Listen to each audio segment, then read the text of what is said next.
इस सेशन में हम एक स्टेप डाउन ट्रांसफॉर्मर को एक मल्टीमीटर से टेस्ट करने वाले हैं।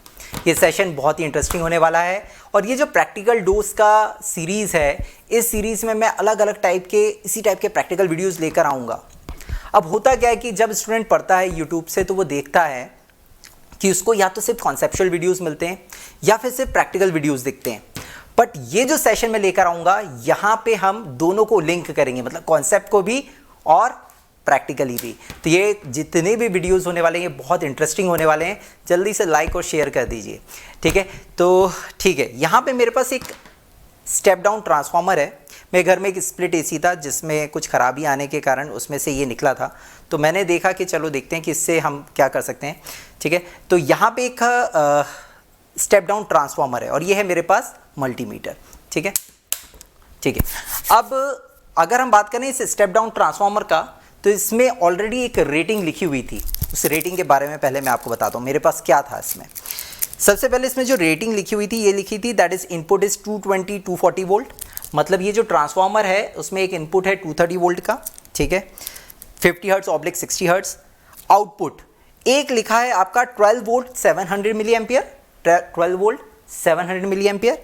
और दूसरा एक और आउटपुट लिखा हुआ है that is 9 volt 400 milli ampere, ठीक है। ये मुझे रेटिंग ऑलरेडी इसमें गिवन थी, इसकी जो ऊपर लिखा हुआ था।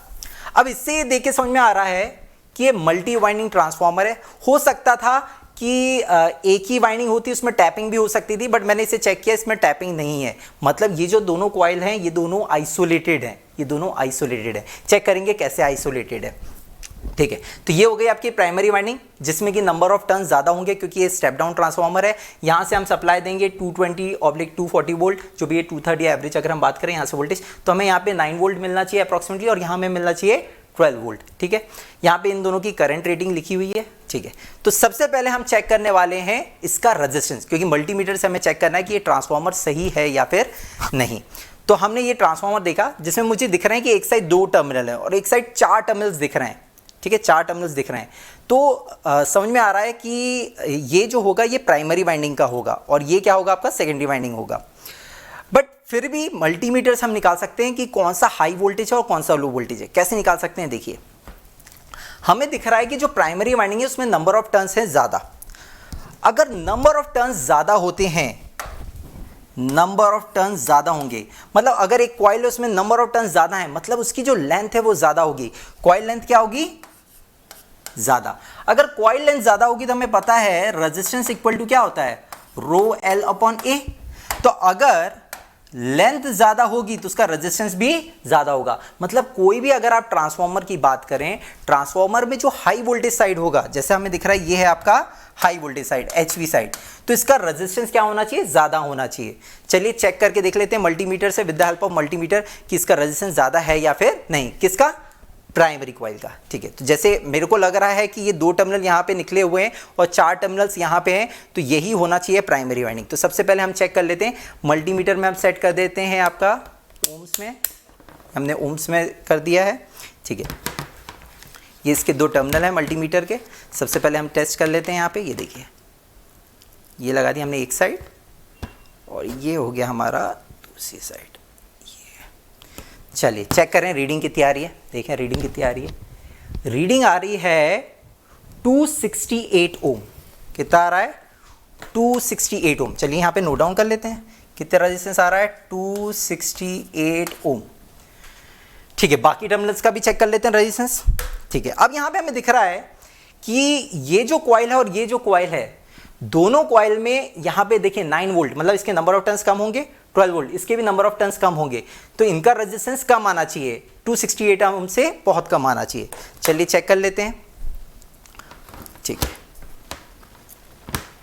ये हमने 2 ब्लू वायर्स ले लिए, 2 ब्लू वायर्स, दोनों में हम देख लेते हैं इस तरीके से। एक टर्मिनल लगा दिया हमने, ये दूसरा टर्मिनल लगा दिया। चलिए देखें रेजिस्टेंस कितना आ रहा है,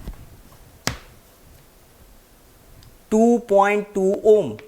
मतलब जो ब्लू वाला है, ब्लू कलर है, ब्लू कलर के वायर में आ रहा है ऑलमोस्ट 2.2 ओम आ रहा है, या 2.1 ओम या 2.2 ओम ले लेते हैं, तो ये आ रहा है 2.2 ओम। तो देखिए प्राइमरी का जो रेजिस्टेंस आ रहा है वो 268 ओम आ रहा है, सेकेंडरी में जो 9 वोल्ट वाला है उसका रेजिस्टेंस 2.2 ओम आ रहा है, इसकी लेंथ है कम, नंबर ऑफ टर्न्स कम, लेंथ कम तो रेजिस्टेंस कम होगा। ठीक है, इसलिए देखो इसके प्राइमरी के कंपैरिजन में रेजिस्टेंस बहुत कम आ रहा है। चलिए ब्लैक वाले का भी चेक कर लेते हैं।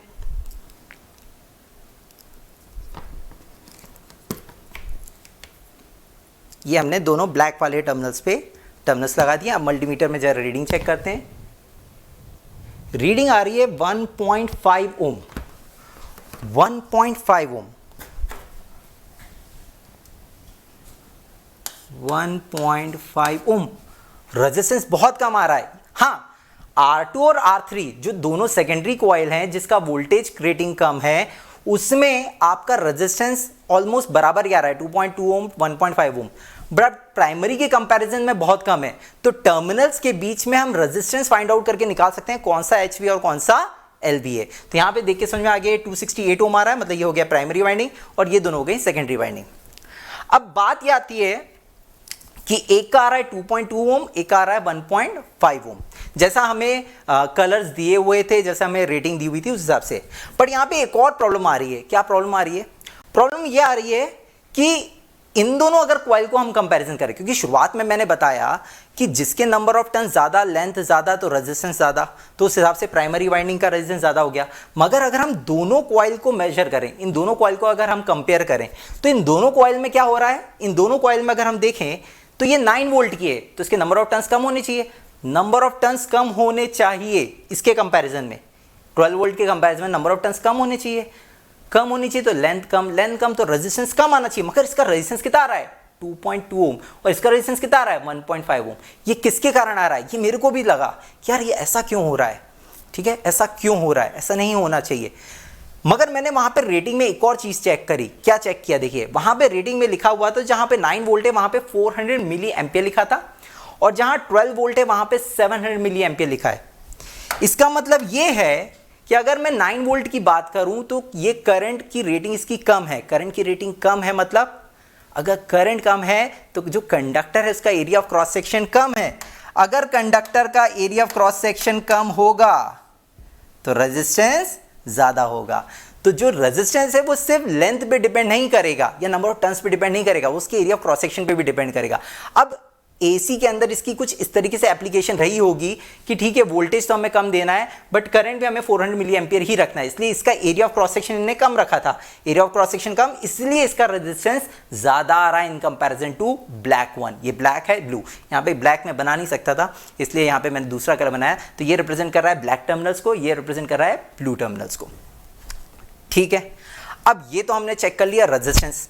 ठीक है, और क्या हमें चेक करना चाहिए कि ये ट्रांसफार्मर सही है कि नहीं। अगर ट्रांसफार्मर सही है तो होना क्या चाहिए कि अगर मैं इन दोनों के बीच में, जैसा आपको पता है कि एक स्टेप डाउन ट्रांसफार्मर है और ये आइसोलेशन ट्रांसफार्मर मतलब आइसोलेटेड है, मतलब यहाँ पे ये कॉइल इसके साथ कनेक्टेड नहीं है, ये कॉइल इसके साथ कनेक्टेड नहीं है, ना ही ये कॉइल इस कोर के साथ शॉर्ट सर्किट होनी चाहिए। तो हमें चेक करना चाहिए कि मान लीजिए अगर मैं इन दोनों के बीच में रेजिस्टेंस चेक करता हूं, कोई एक इसका टर्मिनल ले लूं और कोर के बीच में, तो इन दोनों के बीच में जो रेजिस्टेंस आना चाहिए वो कितना आना चाहिए? इनफाइनाइट आना चाहिए। इनफाइनाइट मतलब ओपन सर्किट, ओपन सर्किट मतलब ओपन लाइन आना चाहिए। चेक करते हैं, चलिए।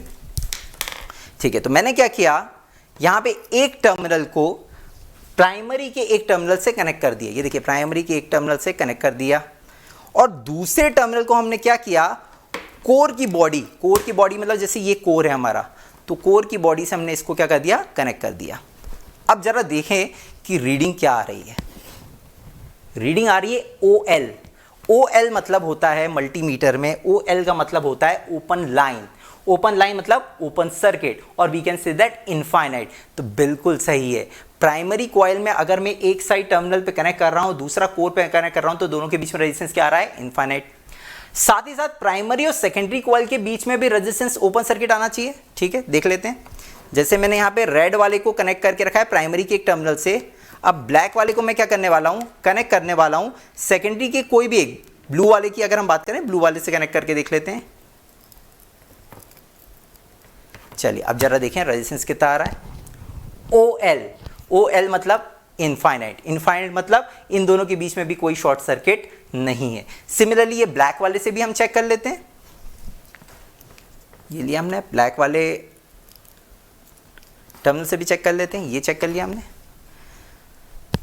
रीडिंग देखें OL दैट इज इनफाइनाइट। मतलब इस मल्टीमीटर की हेल्प से हमने क्या चेक किया, हमने चेक किया कि प्राइमरी कॉइल के दोनों टर्मिनल्स के बीच में 268 ओम आ रहा है, ठीक है, ज़्यादा आना भी चाहिए क्योंकि प्राइमरी कॉइल है, HV साइड है, हाई रेजिस्टेंस। सेकेंडरी कॉइल की बात करें तो यहाँ पे हमें रेजिस्टेंस कम दिख रहा है इंडिविजुअली, ठीक है। साथ ही साथ हमें ये भी दिख रहा है कि प्राइमरी कॉइल और कोर के बीच में कोई शॉर्ट सर्किट नहीं है, ओपन सर्किट की तरह एक्ट कर रहा है। प्राइमरी और सेकेंडरी कॉइल्स के बीच में भी हमने रेजिस्टेंस चेक किया तो वो भी ओपन OL दिखा रहा है, मतलब ओपन सर्किट दिखा रहा है। अब हम एक और चीज चेक कर लेते हैं कि इन दोनों कॉइल्स के बीच में क्या रेजिस्टेंस शो कर रहा है। तो हमने क्या किया, एक मल्टीमीटर के टर्मिनल को कनेक्ट कर दिया हमने ब्लू वायर से, एक को कर दिया ब्लैक वायर से। अब देखें कितना आ रहा है, OL that is open circuit. मतलब ये दोनों भी आपस में इंसुलेटेड हैं। इससे ही मुझे पता चला था, क्योंकि मैंने भी पहले चेक किया था, तो इससे ही मुझे पता चला था कि ये दोनों आइसोलेटेड हैं। कई बार क्या होता है कि टैपिंग ट्रांसफार्मर में प्राइमरी वोल्टेज दिया, सेकेंडरी में टैप करके हम टर्मिनल बाहर निकाल लेते हैं और 2 वोल्टेज हम ऑब्टेन कर लेते हैं। मगर ये 3 वाइंडिंग ट्रांसफार्मर है। 3 वाइंडिंग ट्रांसफार्मर मतलब प्राइमरी अलग और सेकेंडरी के 2 अलग अलग टर्मिनल्स हैं, ये दोनों आपस में आइसोलेटेड है, ठीक है। अब हम एक और चीज चेक करने वाले हैं। इसमें क्या चेक करने वाले हैं, हमें पता चल गया कि जो प्राइमरी साइड है इसकी रेटिंग वोल्टेज कितना है, 230 वोल्ट। सेकेंडरी साइड में एक साइड अगर हम यहां से 230 वोल्ट देते हैं तो यहां 9 वोल्ट आना चाहिए और यहां पे 12 वोल्ट आना चाहिए, मतलब एक कम आना चाहिए, एक ज्यादा आना चाहिए। अब हम सप्लाई से भी कनेक्ट कर सकते हैं। अच्छा, ये कंफर्म है कि जो प्राइमरी साइड है उसमें आप 230 वोल्ट से, मतलब 230 वोल्ट के आसपास दे सकते हैं, बहुत ज़्यादा वोल्टेज नहीं दे सकते। बट गलती से आप सप्लाई 9 वोल्ट या 12 वोल्ट में कनेक्ट नहीं करना है, नहीं तो आपका जो ट्रांसफार्मर है वो डैमेज हो जाएगा, क्योंकि इसकी रेटिंग कितनी है 9 वोल्ट और इसकी रेटिंग कितनी है 12 वोल्ट। तो 230 वोल्ट हम यहाँ पे कनेक्ट नहीं कर सकते हैं। इसलिए हमने मल्टीमीटर की हेल्प से पहले ये निकाल लिया कि इसकी प्राइमरी कॉइल वाइंडिंग कौन सी है। तो इसकी प्राइमरी कॉइल हमें पता चल चुकी है, ये दोनों है। अब हम क्या करने वाले हैं, हम वोल्टेज टेस्ट करने वाले हैं, देखते हैं कितना वोल्टेज आता है। अब मैं ब्लू वाले वायर्स के अक्रॉस पहले मैंने अपने मल्टीमीटर को कनेक्ट कर दिया। ब्लू वायर्स एक हो गया यहाँ पे और दूसरा टर्मिनल हो गया, दोनों ब्लू वायर्स। मतलब ब्लू वायर्स के अक्रॉस हम यहाँ पे वोल्टेज चेक करने वाले हैं, ठीक है। ये वोल्टेज कम आना चाहिए और इन 2 टर्मिनल्स को हम कनेक्ट करने वाले हैं सप्लाई से। चलिए ठीक है, सप्लाई से कनेक्ट करते हैं। यहाँ मेरे पास एक सप्लाई है, ठीक है। इसको पहले ही सेट कर देते हैं हम AC पे हम कनेक्ट कर देते हैं। अभी तो वोल्टेज नहीं बताना चाहिए, 0 ही बताना चाहिए, ठीक है। अब यहाँ पे मैं कनेक्ट करने वाला हूँ सप्लाई से, दैट इज 230 वोल्ट। ये जितना भी प्रैक्टिकल है ये आप लोग खुद नहीं करेंगे, ठीक है, इसमें शॉक लगने का खतरा हो सकता है, ठीक है। अब जरा हम वोल्टेज चेक करें। यहां पे वोल्टेज आ रहा है 11.57। अच्छा, इससे पहले एक और चीज चेक करते हैं, जो हम सप्लाई दे रहे हैं वो कितना वोल्टेज, वो जरूरी थोड़ी ना कि वो 220 हो, वो 230 हो, कितना वोल्टेज भी हो सकता है। पहले हम चेक कर लेते हैं कि सप्लाई वोल्टेज कितना है। तो प्राइमरी में हम वही वोल्टेज अप्लाई कर देंगे, उससे हम चेक करेंगे। चलिए, सबसे पहले हम क्या करते हैं, ये दोनों टर्मिनल हमने उठा लिए, जरा AC में है कनेक्टेड, मल्टीमीटर में जरा देखें सप्लाई वोल्टेज हम कितना देने वाले हैं इसे। ये देखिए कितना वोल्टेज है, लूज है ये।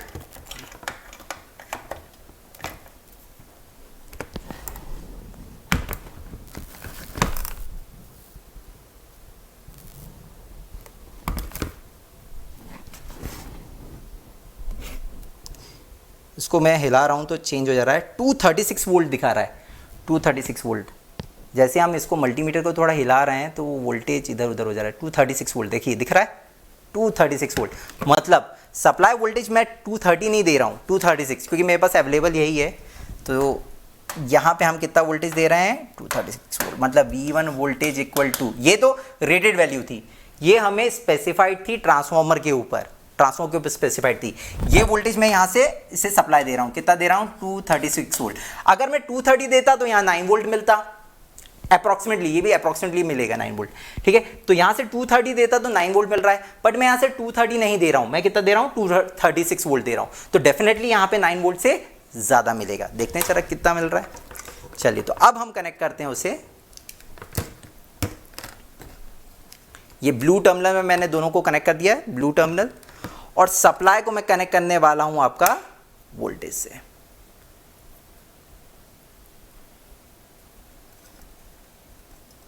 ये अब जरा देखें कितना वोल्टेज आ रहा है। ये देखिए कितना वोल्टेज आ रहा है, 11.6 वोल्ट, और मैंने बताया था 9 वोल्ट से तो ज़्यादा ही मिलेगा, 11.6 वोल्ट। तो यहाँ हमें मिल रहा है V2 इक्वल टू 11.6 वोल्ट। कब मिल रहा है? जब हम यहाँ से 236 वोल्ट अप्लाई कर रहे हैं। ठीक है, अब हम ये टर्मिनल के अक्रॉस तो देख लिया, यहाँ पे भी देख लेते हैं। इसके लिए पहले हम इसको स्विच ऑफ कर देते हैं, और ये जो हमने दो टर्मिनल्स यहाँ पे लगाए थे ब्लू वाले में, वो दोनों को हम लगाने वाले हैं ब्लैक वाले में।